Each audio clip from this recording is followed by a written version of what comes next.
Why does sunlight make you sneeze? 'Cause sun teases our nose.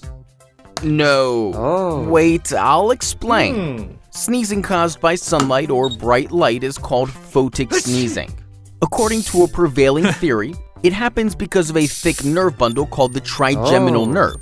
The trigeminal nerve detects or senses irritants in our nose and thus triggers sneezing to expel them out. The trigeminal nerve lies quite close to the optic nerve, which sends visual information from our eyes to the brain. Now, in some people, this optic nerve is oversensitive. Just like me, right? Oh, just listen. When bright light suddenly stimulates the optic nerve mistakenly transmits some signals to the nearby trigeminal nerve. Hence, the trigeminal nerve misinterprets this signal as an irritant in the nose and thus triggers sneezing. Oh.